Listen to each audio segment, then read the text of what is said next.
This was the very first test of the Penn State season.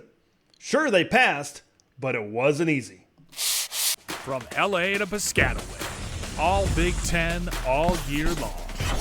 This is Big Ten 10.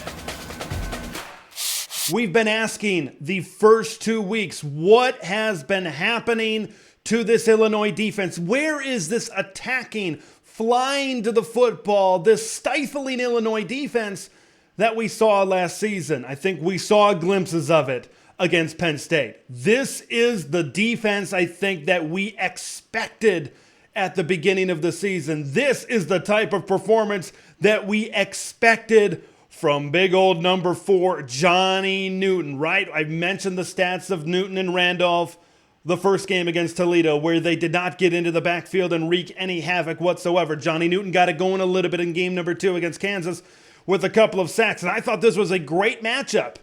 Offensive line of Penn State, good, experienced against the guys like Johnny Newton and Keith Randolph, and boy, did Johnny Newton have his best game of the season so far. Beginning of the season, when I first took a look at this schedule, and I saw Penn State at Illinois after the Nittany Lions play West Virginia, and they play Delaware at the friendly confines of Beaver Stadium, I thought this would be the first test. Now, after these first 2 games of this season, once we really got going in the season, I'm like, I just don't know how much of a test it's going to be based on what I've seen from Illinois. But this was the test that I wanted for Penn State. Okay, even though I said in my preview that I thought, Penn State would move the ball up and down the field based on what we've seen, it looked like Penn State was the superior team and the matchups really played in their favor. But these are the tests that I want to see right now for Penn State, right? I don't know at this point in the season if I want to see them running up and down the field. Sure, it'd be nice to see them be dominant, of course, win 42-7, 40-10, something like that. But you need to figure out, once you get into Big Ten play, once you get into those games that you have to win. If you're James Franklin in Penn State, I'm looking at Michigan, I'm looking at Ohio State, you have to have your team playing the absolute best when you get late in the season against the Buckeyes and the Wolverines. And a football game like this, and a challenge like this, on the road, even though maybe you got to look back and say, you got to look in the mirror and say, we got some things to work on, I actually think that can be turned into a positive right now. Because we found out that this Illinois defense is still a very strong defense, especially up front. Maybe this is a Penn State offensive line that needs to get a little bit better against some really good defensive lines, because Ohio State, check that box. They got a really good defensive line. Michigan, definitely checking that box. Also a really good defensive line. So this won't be the last good D-line that Penn State plays all season long. They're going to have to continue to get better. And that's why a challenge in week 3 early in the season like this can tell you a lot about your football team going forward. Okay? Because it really centers around up front. It really centers around the offensive line for me for Penn State. Because look at how Illinois also played against the run. This vaunted Katron Allen and Nick Singleton rushing attack, now through 3 games, has yet to really break out against West Virginia, maybe against Delaware a little bit, and then certainly here against Illinois. Now, let's talk about Luke Altmaier, and let's talk about the turnovers.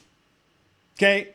Because this game, I just recapped Wisconsin and Georgia Southern. I think this game is a little bit similar, where Luke Altmaier and his turnovers, if he doesn't turn the football over so much, and I'm giving more credit to Penn State in this one as well, those guys were right on the hip pockets on a lot of those interceptions. They were right there, right where they needed to be in coverage.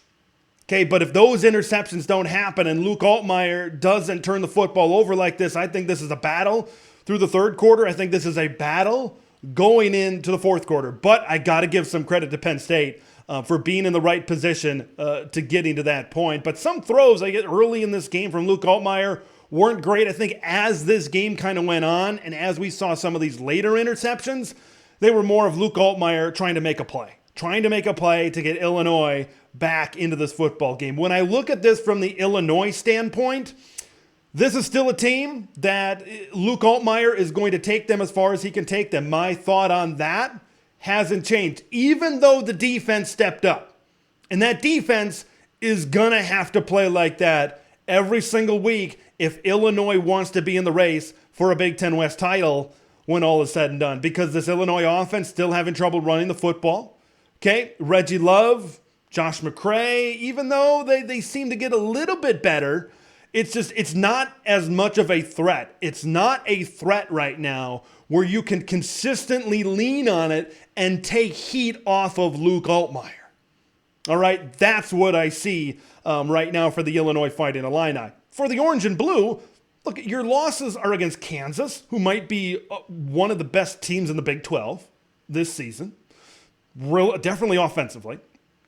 And then against Penn State, who's a college football playoff contender. And this game, this Penn State-Illinois game, kind of reminded me of even the Nebraska-Colorado game last week, where this Illinois defense kept the offense in the game, but the offense kept on turning the football over, and they couldn't sustain a lot of offensive drives.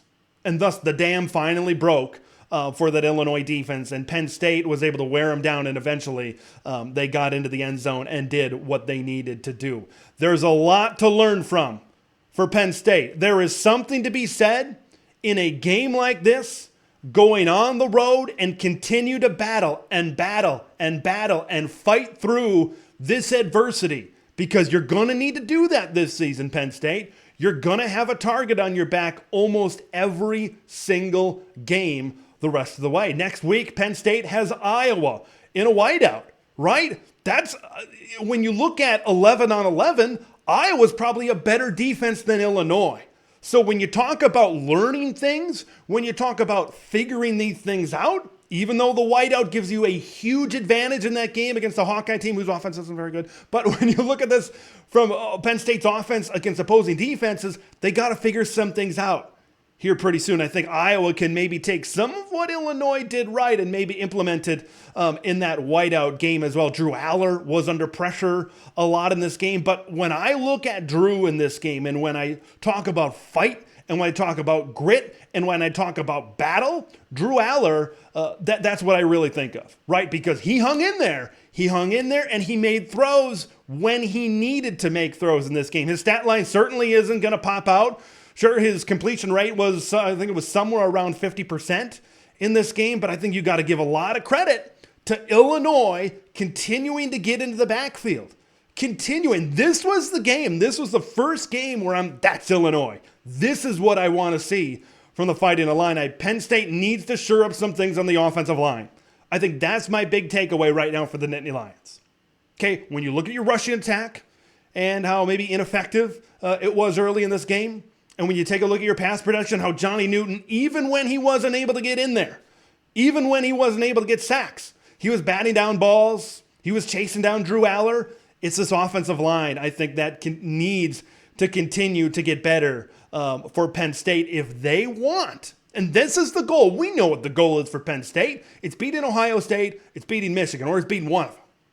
And in order to do that, you're going to need to get better up front, because their defensive fronts are real good. Both of these teams still have good things to look at. Both of these teams still can win a division championship after this football game. I want to hear what you guys think of this game, Penn State and Illinois. This was an entertaining one here for a while. Leave your thoughts in the comments below. We'll see you in the next one. Thanks for watching Big Ten Ted, where it's all Big Ten all year long. Make sure to like the video to spread the word of Big Ten Ted to the masses, and subscribe to the channel for updates on Big Ten content that drops every day.